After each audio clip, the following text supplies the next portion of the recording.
Kemm ilhom l-istarijiet f'idejn il-Gvern fil-bidu ta' April li għadda, il-ħaddiema kollha baqgħu mal-Gvern filwaqt li s-servizz baqa' jingħata bl-istess mod. Dan intqal mid-Deputat Prim Ministru u Ministru għas-Saħħa Chris Fearn fil-Parlament. Chris Fearn qal li f'Diċembru tal-2016 kienu stess bħala Ministru tas-Saħħa li talab lill-Awditur Ġenerali sabiex jinvestiga l-konċessjoni tal-isptarijiet waqt li l-Oppożizzjoni Nazzjonalista kienet qalet li dan huwa gimmick. Il-Ministru għas-Saħħa semma żewġ żviluppi li saru dan l-aħħar.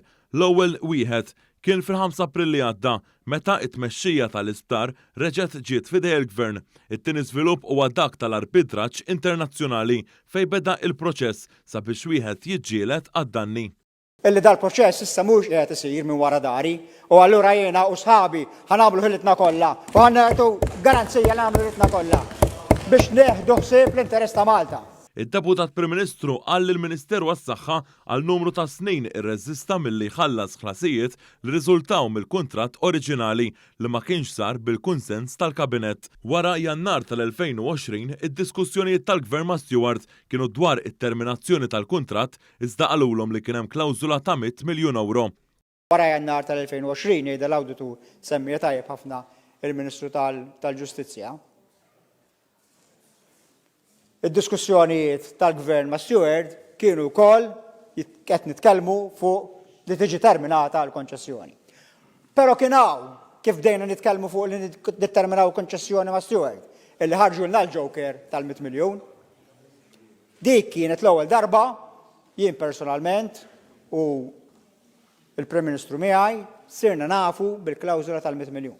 Qal li mill-bidu ta' April l-isptarijiet ġew f'idejn il-Gvern, is-servizzi fl-isptarijiet baqgħu jingħataw waqt li l-ħaddiema kollha żammew l-impjieg. Hawnhekk ħabbar li mit-30 ta' Mejju li ġej il-ħaddiema li kienu jaħdmu għas Stewart se jinqelbu kompletament mal-Gvern. Għalli mixi tajjeb ix-xogħol fuq tender sabiex fl-istar ta' Għawdex ikun hemm l-MRI tal-ogħla livell u ħabbar li partijiet mill-istar San Luqa se jibdew jintużaw għal skopijiet mediċi. Din il-proposta se titressaq quddiem il-Kabinett tal-Ministri. Fearn innota wkoll li Gvern Nazzjonalista kien ikkonsidra l-istar San Luqa jiqilbuh f'uffiċini u appartamenti.